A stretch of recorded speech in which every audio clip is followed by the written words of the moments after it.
ഇവിടെ വരുന്ന ഭക്തർക്ക് എന്തൊരു വിഷമങ്ങൾ നമ്മുടെ മനസ്സിലുണ്ടെങ്കിലും അത് പറഞ്ഞു കഴിഞ്ഞാൽ அது நடക്കുന്ന ஒரு பகவானாണ്. விஷயம்தான் நம்பிக்கையோடு இந்த இடத்துல வந்தோம் அப்படின்னா அவர் கைவிட மாட்டார் அப்படின்னு சொல்லிட்டு ஒரு விஷயத்த சொன்னாங்க. அது ரொம்பவே நானும்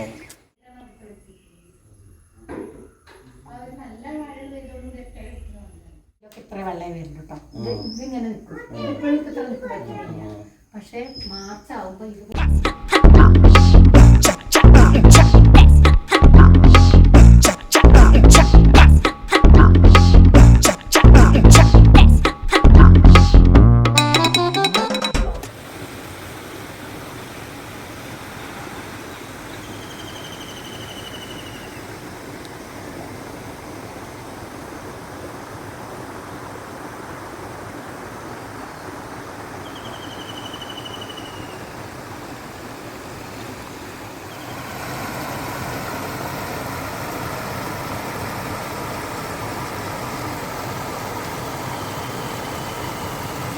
good morning and welcome back to live Tamil YouTube channel தான். அண்ட் எல்லாருக்கும் ஒரு பெரிய பெரிய இனிய காலை வணக்கம் நண்பர்களே. ஸோ எல்லாரும் எப்படி இருக்கீங்க, நல்லா இருக்கீங்களா? ஸோ அதாவது இன்றைக்கான கோவில் தரிசனம் நம்ம எங்கே வந்திருக்கோம் அப்படின்னா, எனக்கு பின்னாடி பார்த்துட்ருப்பீங்க சக்தி ஒரு கோவில் பார்த்துட்ருப்பீங்க. ஸோ இந்த கோவில் தான், அதாவது இந்த கோவில் பேர் என்னென்னு பார்த்தீங்க அப்படின்னா நீர்புத்தூர் மகாதேவ கஷேத்திரம் அப்படின்னு சொல்லக்கூடிய ஒரு சிவன் கோவில் தான். ஆக்சுவலாக இந்த சிவன் கோவில் எங்கே லொக்கேட்டாக இருக்குது அப்படின்னு பார்த்தீங்க அப்படின்னா, நம்மளுடைய மலப்புரம் மாவட்டத்தில் இருக்கக்கூடிய பெருந்தலைமன்னா தாலுகாவில் இருக்கக்கூடிய தாளையோடு பஞ்சாயத்து அப்படின்னு சொல்லக்கூடிய அந்த பகுதியில் இருக்கக்கூடிய ஒரு கோவில் தான். ஸோ இந்த கோவில் வந்து பார்த்திங்க அப்படின்னா முழுக்க ஃபுல்லாக தண்ணியால் நடந்திருக்கும். ஸோ ஆல்ரெடி நம்ம வந்துட்டு ஒரு தண்ணிக்குள்ள ஒரு கோவில் பார்த்துருப்போம், அர்த்தநாதீஸ்வரர். ஸோ அது வந்து அரக்கப்பரம்புல தான் இருக்குது. சேம் அதே அரக்கப்பரம்பு தான் இந்த ஏரியாவும்.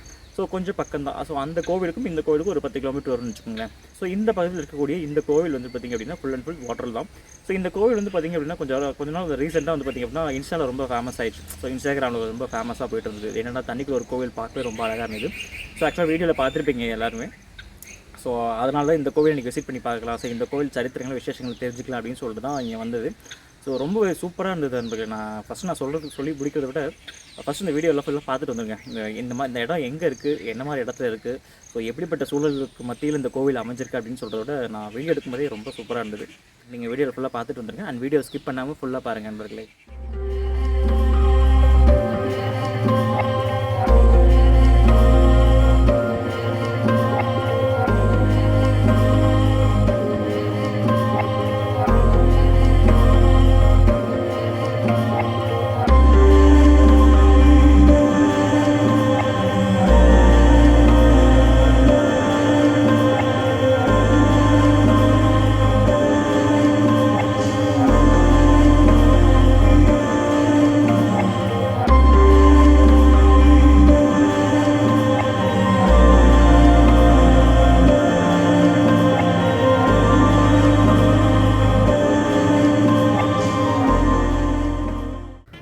இயற்கையின் அழகுக்கு இங்கு மயங்காதவரும் இல்லை, மௌனம் கலையாதோரும் இல்லை. பூமியை படைத்த இறைவன் நம்மில் அணுதினமும் புத்துணர்வை தருகிறான் இங்குள்ள இயற்கையை காண்கையில். இந்த அழகிய பசுமை போர்வையில் காண கிடைக்காத நம் கண்களுக்கு விருந்தாய் அமைந்துள்ள இக்கோவில் ஸ்ரீ நீர்புத்தூர் மகாதேவன் ஆலயம். மலப்புரம் மாவட்டம் பெருந்தலைமன்னா தாலுகாவில் அரக்கப்பரம்பு பகுதியில் புத்தூர் கிராமத்தில் அமைந்துள்ளது இந்த அழகிய திருத்தலம். சிவன் என்றாலே சர்வலோகம் என்பார்கள். அச்சிவபெருமானையை தன்னுள் கொண்டு அவனது திருமேனியை தொட்டு நம்மில் கலப்பவளே கைலாயத்தின் கங்கை நதி. அப்புனித கங்கை நீரால் சூழப்பட்ட ஒரு தனி சிறப்பு வாய்ந்த ஆலயம் இந்த நீர்புத்தூர் மகாதேவ ஆலயம். 1, 2, 3 என ஆண்டுகள் அல்லாது சுமார் 3000 ஆண்டுகள் பழமை கொண்டு இன்றும் நிலைத்து நிற்கும் வரலாற்று பெருமை கொண்ட கோவிலாகும். இவ்வாலயம் கோயம்புத்தூர் மாவட்டத்திலிருந்து சரியாக 100 கிலோமீட்டர் தூரத்திலும், பாலக்காட்டிலிருந்து 50 கிலோமீட்டர் தூரத்திலும், மலப்புரத்திலிருந்து 45 கிலோமீட்டர் தொலைவிலும் அமைந்துள்ளது. கிராமத்து பகுதியில் காணப்படும் இக்கோவிலில் சிவபெருமான் நீருக்குள் அமர்ந்து சுயம்புவாக காட்சி தருகிறார். வருடத்தின் அனைத்து நாட்களிலும் நீருக்குள்ளே மூழ்கியிருக்கும் இச்சிவபெருமான் அவ்வருடத்தின் ஒரு நாள் மட்டுமே நம் கண்களுக்கு சுயம்பு ஸ்வரூபமாக காட்சி தந்து நம்மில் அனைவருக்கும் விருந்து படைக்கிறார். அடர்ந்த மலைக்காட்டில் கங்கை நதியான நீரினால் சூழப்பட்டு அதனுள் வீற்றிருக்கும் இச்சிவபெருமான் ஆலயம் தற்பொழுது கேரளத்தின் மலபார் தேவஸ்தான பாதுகாப்பில் உள்ளது. இக்கோவிலை சுற்றி நீரோடைகள், குளங்கள், கிணறுகள், தோட்டங்கள் என பசுமையாகவே காணப்படுகின்றன. இங்குள்ள மூலவரான சிவபெருமான் நீருக்கு அடியில் இருப்பதால் கங்கையாக சொல்லப்படும் இந்த நீரில் பக்தர்கள் இறங்க அனுமதிக்கப்படுவதில்லை. பண்டைய காலத்து நடைமுறைகள் இக்கோவிலில் கடைபிடிக்கப்படுவதால் பூஜை புனஸ்காரங்கள் செய்வதற்கு மட்டும் கோவிலின் திருமேனி என்னும் பூஜாரிகள் அந்த கங்கை நீரில் இறக்கப்படுகின்றன. அப்பூஜைகளின் போது நீரின் அடியில் உள்ள சிவபெருமானை எண்ணி அந்த கங்கை நீரினில் அர்ச்சனை செய்யப்படுகின்றது. பொதுவாக இந்த கங்கை நீரானது கோவில் கருவறையில், அதாவது சிவன் குடிகொண்ட மூலஸ்தானத்தில் இருந்து உருவாகி கோவில் முழுவதும் நிரம்புவதாகவும் பின்னர் வருடத்தில் வரும் மகா சிவராத்திரி வேளையில் தானாக வற்றி மீண்டும் கருவறைக்குள் செல்வதாகவும் சொல்லப்படுகிறது. இக்கோவில் கருவறை பிரகாரத்தில் உள்ள கிணற்றின் தண்ணீரும் சிவன் குடிகொண்ட கங்கை நீரும் ஒன்றுடன் ஒன்று கலக்காமல் தனித்தனியே காணப்படுகிறது. இவற்றை பார்க்கும் பொழுது நம்மில் வியப்பில் ஆழ்த்துகின்றன. வருடத்தில் மகா சிவராத்திரி அன்று ஒருமுறை மட்டுமே காண முடியும் இச்சிவபெருமானுக்கு அனுதினமும் கணபதி ஹோமம், அபிஷேகம், புஷ்ப அர்ச்சனை, நெய் விளக்கு, பாயாச வழிபாடு என பூஜைகள் நடைபெறுகின்றன. மேலும் திருமணத்தடை, குழந்தை பிரச்சனை, தொழில் பிரச்சனை, உடல் உபாதை என பல கவலையுடன் கண்ணீருடன் வரும் பக்தர்களை இச்சிவபெருமான் கரம் பிடித்து தீர்த்து வைப்பதாக சொல்லப்படுகிறது. பார்க்கும் இடமெல்லாம் நம் கண்களுக்கு குளிர்ச்சியாகவும் கேட்கும் நம் செவிகளுக்கு ஒரு இசையாகவும் இந்த இயற்கை அன்னையின் படைப்பில் அமைந்திருக்கும் இத்திருத்தலம் மிகவும் பிரசித்தி பெற்ற ஸ்தலமாக பார்க்கப்படுகிறது. இப்படி பல சிறப்புகளை கொண்ட இந்த ஆலயத்திற்கு நாமும் சென்று கங்கை சூடிய சிவபெருமானை நம்மில் தரிசித்து அவனுள் கலந்து சிறப்புறுவோம்.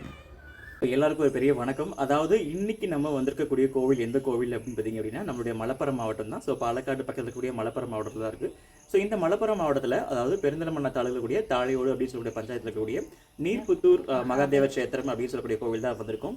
அண்ட் இந்த கோவில் வந்து பார்த்தீங்க அப்படின்னா கிட்டத்தட்ட ஒரு 3000 வருஷம் பழக்கம் இருக்கக்கூடிய கோவில் தான். அண்ட் அது மட்டும் இல்லாமல் இந்த கோவில் வந்து பார்த்தீங்க அப்படின்னா மலபார் தேவஸ்தானத்தில் தான் இருக்குது. ஸோ இந்த கோவிலை பற்றி நிறைய விசேஷங்கள் சரித்திரங்களை இங்கே இருக்கக்கூடிய நிர்வாகிகளை பற்றி அவங்க இருக்காங்க. ஸோ அவங்க கிட்ட கேட்டு தெரிஞ்சுக்கலாம். ஸோ முதல்ல நமஸ்காரம்.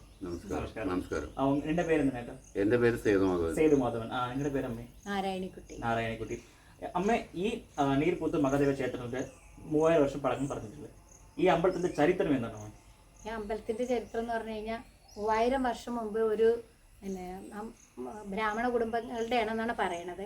പക്ഷെ അവരാ കുടുംബങ്ങളൊക്കെ അന്യം നിന്ന് പോയിട്ടുണ്ട്. അവരാരും ഇല്ല ഇപ്പൊ ഇത് മലബാർ ദേവസ്വം ബോർഡിന്റെ കീഴിലാണ് 50 വർഷമായിട്ട്.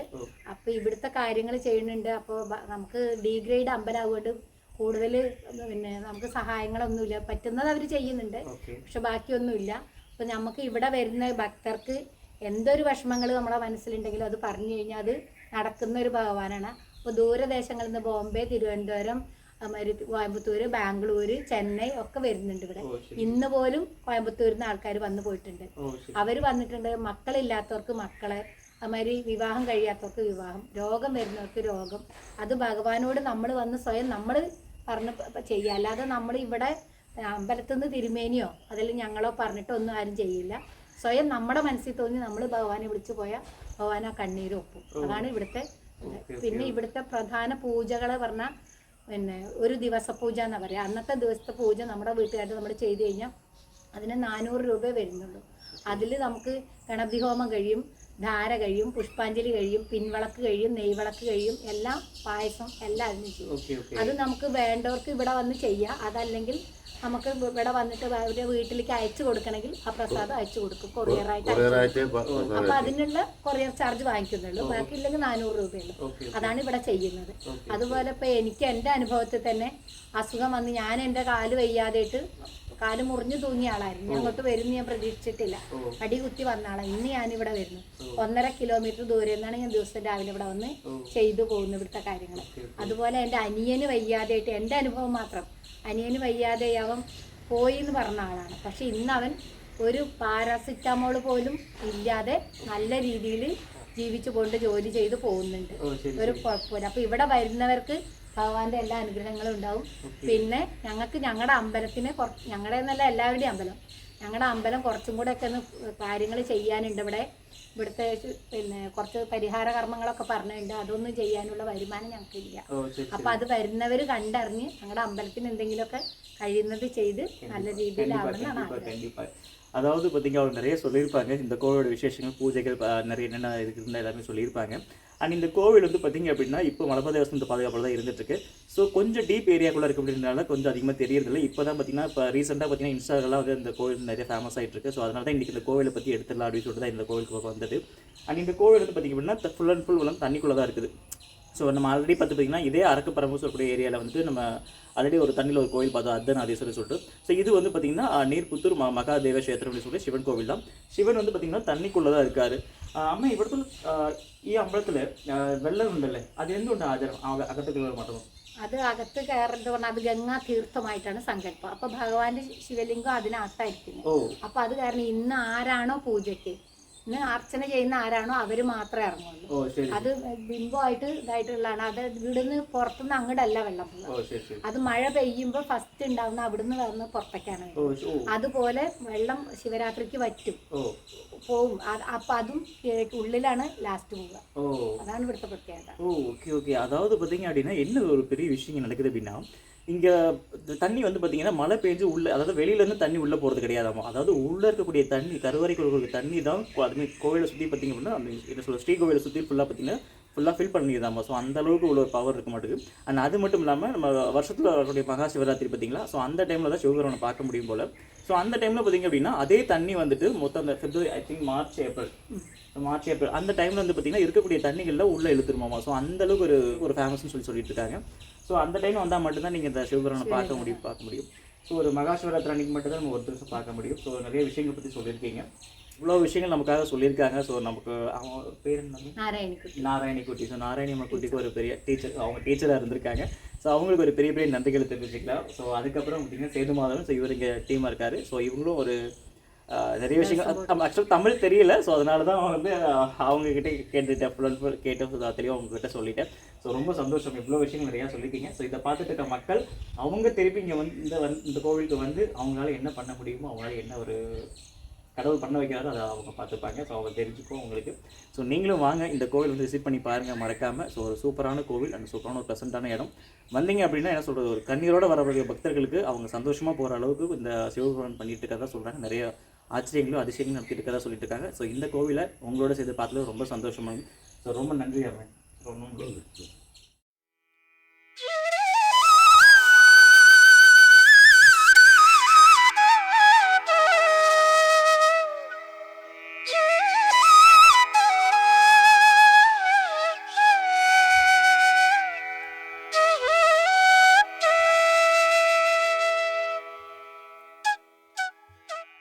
அதாவது இன்றைக்கி ஒரு சூப்பரான கோவில் பார்த்துருப்பீங்க நண்பர்களே. அதாவது நீர்புத்தூர் அப்படின்னு சொல்லக்கூடிய ஒரு மகாதேவ க்ஷேத்திரம்.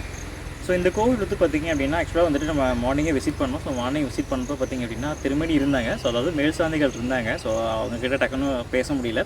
கொஞ்சம் சீக்கிரம் பூஜை முடிச்சு அவங்க கிளம்பிட்டாங்க. ஸோ அதுக்கப்புறம் வந்துட்டு இங்கே ஒர்க் பண்ணுற ஒருத்தர் சேது மாதவன் சொன்ன பார்த்திங்கன்னா, ஸோ அவர் வந்து இங்கே ஸ்டாஃபாக இருக்கார். ஸோ இன்னொரு அம்மா பேசுனாங்க அப்படின்னா நாராயணிக்குட்டி அப்படின்னு சொல்லிட்டு. ஸோ அவங்க வந்து பார்த்திங்க அப்படின்னா இங்கே ஒரு பூ மாலை கட்டுறவங்க தான். ஸோ அவங்களாம் எல்லாமே ஃபுல் அண்ட் ஃபுல் அந்த கோவிலோட விசேஷங்கள், அந்த சரித்திரங்கள்லாம் சொன்னாங்க. அண்ட் சீரியஸாக சொல்லணும் அப்படின்னா இந்த கோவில் வந்து ஒரு அழகான ஒரு ப்ளசண்ட்டான ஒரு சூழலில் தான் அமைஞ்சிருக்கு. பார்த்திங்க அப்படின்னா இந்த side full and full rubber தோட்ட மரங்கள், பாக்கு மரங்கள், அண்ட் பக்கத்தில் பார்த்திங்கன்னா நீரோடையெல்லாம் இருக்குது. காலைல வீடியோவில் பார்த்துருப்பீங்க, நீரோடையெல்லாம் இருந்தது. ஸோ இங்கே ஒரு குளம், அண்ட் கோவிலுக்கு உள்ள பக்கத்தில் ஒரு குளம் இருக்குது. ஸோ எனக்கு வந்தோம் என்ன சொல்கிறதுன்னு ஒரு பார்க்குறதுக்கு ரொம்ப ஒரு அழகாக இருந்தது அருமையிலே. சொல்கிறதுக்கு என்ன, இந்த கோவிலுக்கு வந்துட்டு அவங்க கிட்டத்தட்ட ரொம்ப வருஷமாக இந்த இடத்துல சேவை பண்ணிகிட்டு இருக்காங்களாமா. ஸோ அவங்க சொன்ன ஒரே விஷயந்தான், நம்பிக்கையோடு இந்த இடத்துல வந்தோம் அப்படின்னா அவர் கைவிட மாட்டார் அப்படின்னு சொல்கிற ஒரு விஷயத்த சொன்னாங்க. அது ரொம்பவே நானும் என்ன சொல்கிறது, கண்டிப்பாக நானும் அதை அக்செப்ட் பண்ணிக்கிறேன். என்ன காரணம்னா அவங்களோட ஃபேமிலி பற்றி விசேஷங்கள் நிறைய சொன்னாங்க. ஸோ அவ்வளோ கஷ்டத்துலேயுமே இந்த கடவுள் கை கொடுத்துருக்காரு அப்படின்னு சொல்லியிருக்காங்க. ஸோ இந்த இடத்துக்கு நம்மளும் வந்திருக்கோம் சார், நம்மளோட சேனல் சார்பாக இங்கே வந்திருக்கோம். ஸோ அவருடைய ஆசீர்வாதம் எந்த அளவுக்கு இருக்குன்றது கண்டிப்பாக தொடர்ந்து நம்ம பார்க்கலாம். அண்ட் இந்த கோவிலுக்கு மறக்காமல் நீங்களும் வாங்க நண்பர்களே. அண்ட் வந்துட்டு இந்த கோவில் விசிட் பண்ணி பாருங்கள். அண்ட் இந்த கோவில் வந்து பார்த்திங்க அப்படின்னா தண்ணி தான் இருக்குது, ஃபுல் அண்ட் ஃபுல் வாட்டரில் தான் சரௌண்ட் ஆகிருக்கு ஃபுல் அண்ட் ஃபுல். பட் அந்த தண்ணிக்குள்ளே வந்து நம்ம அதிகமாக இறங்க முடியாது. ஸோ அது வந்து பார்த்திங்கன்னா கங்கை தீர்த்தம் அப்படின்றனால கங்கை நதிக்குள்ளே வந்துட்டு சிவபெருமான் இருக்கிறதுனால நம்ம அந்த தண்ணிக்குள்ளே இறங்க முடியாது. அண்ட் இன்னொன்று என்ன அப்படின்னா ஒரு ஷாக்கிங்கான விஷயம் சொன்னாங்க. என்னென்னா இந்த கோவில் வந்து பார்த்திங்க அப்படின்னா அந்த தண்ணி வந்து பார்த்திங்க அப்படின்னா ஒரு விசேஷமாக சொன்னாங்க. என்னென்னா ஆக்சுவலாக சிவபெருமான் வந்துட்டு அந்த தண்ணிக்குள்ளே தான் உள்ளே இருக்கார். ஸோ அந்த தண்ணி வந்து பார்த்திங்க அப்படின்னா ஆட்டோமேட்டிக்காக தான் அங்கேருந்து தான் வந்து தண்ணி ஃபுல்லாக ஓவர்ஃப்ளோ ஆகி கோவில் ஃபுல்லாக சரௌண்டாக கோவில் ஃபுல்லாக கவர் ஆகுதாமா. ஆக்சுவலாக வந்துட்டு நான் என்ன நினச்சேன், தண்ணி வந்துட்டு வெளியே இருந்து தான் உள்ளே போகுதுன்னு நினச்சேன். ஆக்சுவலாக உள்ளே இருந்து தான் வெளியே வருது. ஸோ அதே மாதிரி பார்த்திங்கன்னா அந்த ஃபெப்ரவரி டைம், அந்த ஃபெப்ரவரி டைம் பார்த்திங்க அப்படின்னா தண்ணி வெளியே தண்ணியில் ஆட்டோமேட்டிக்காக உள்ளே இழுத்து உள்ளே வந்துட்டு கம்மியாயிருமா. ஸோ அந்த டைம் வந்து சிவபெருமானை பார்க்கலாமா. ஒரு பெரிய அதிசயம் தானே பார்த்தீங்களா. கருவறைக்குள்ளே இந்த மாதிரி ஒரு மாற்றம்லாம் நடக்குதுன்னு சொல்லிட்டு இங்கே வந்து கண்டிப்பாக தெரிஞ்சுது. ஸோ மறக்காமல் இந்த கோவிலுக்குலாம் வாங்க, வந்து மறக்காமல் விசிட் பண்ணி பாருங்கள். அண்ட் சூப்பரான கோவில். அண்ட் என்ன சொல்கிறது, மலபார் தேவஸ்தானத்தில் ஒரு கோவிலாக இருந்தாலும் அந்த கோவில் வந்துட்டு இன்னும் ஒரு டீப் ஃபாரஸ்ட்டுக்குள்ளே இருக்குது அப்படின்றதுனால மக்கள் வந்துட்டு கொஞ்சமாக தான் வந்துட்டுருக்காங்க. அண்ட் இப்போ தான் கொஞ்சம் கொஞ்சமாக வந்துட்டு இருக்காங்களாமா. ஸோ இதை பார்த்துட்டு இருக்க எல்லோரும் சரி இந்த கோவிலுக்கு மறக்காமல் விசிட் பண்ணி பாருங்கள். வந்தீங்க அப்படின்னா நான் தாராளமாக சொல்கிறேன், இந்த இடத்துல நீங்கள் வந்தீங்க அப்படின்னா நீங்களே ஃபீல் பண்ணுவீங்க எந்த அளவுக்கு ஒரு பவர் இருக்குன்னு சொல்லிட்டு நீங்களே ஃபீல் பண்ணுவீங்க. அண்ட் வந்து விசிட் பண்ணி பாருங்கள். அண்ட் இந்த கோவிலை பற்றின விசேஷங்கள் சரித்திரங்களும் உங்களுக்கு கொடுத்தது ரொம்ப சந்தோஷம். அண்ட் ஆக்சுவலாக இப்போ பார்த்தீங்கன்னா தண்ணி கொஞ்சம் கம்மியாக இருக்குது. பட் ஆனால் இதோட தண்ணி ஃபுல் வியூ நம்ம இன்ஸ்டாகிராமில் ஃபேமஸ் ஆச்சு பார்த்தீங்களா, அந்த ஃபுல் வியூ வாட்டர் வியூ எப்போ இருக்கணும் அப்படின்னா, ஸோ இப்போ நம்ம மழை ஸ்டார்ட் ஆகிடுச்சு பார்த்திங்கன்னா. ஸோ ஜூலை மாதம் வந்தீங்க அப்படின்னா தாராளமாக அந்த கோவில் ஃபுல் அண்ட் ஃபுல் தண்ணி இருக்கும், பயங்கரமாக இருக்கும். ஸோ கோவிலோட அழகு பார்த்திங்கன்னா ரொம்ப தனியாகவே தெரியும்னு சொன்னாங்க. ஸோ ஜூலை மந்த்தில் இந்த கோவிலை விசிட் பண்ணி பார்ப்போம். ஸோ எந்த அளவுக்கு ஒரு அழகான அந்த தண்ணியில் நிறைஞ்சு ஸோ அந்த கோவிலோட அழகை பார்க்கும்போது எந்த அளவுக்கு இருக்குன்னு சொல்லிட்டு கண்டிப்பாக பார்க்கலாம். ஸோ இது வரைக்கும் வீடியோ வாட்ச் பண்ண எல்லா அன்பர்களுக்கும் ஸோ இந்த கோவிலை பற்றின தெரிஞ்சதில் எனக்கு ரொம்ப சந்தோஷம். இந்த கோவிலோட பதிவை உங்களுக்கு கொடுத்தது ரொம்பவே சந்தோஷம். அண்ட் இது வரைக்கும் தொடர்ந்து வீடியோ வாட்ச் பண்ண உங்கள் எல்லாருக்கும் மனமார்ந்த நன்றிகளை தெரிவிச்சுக்கிறேன் நண்பர்களே.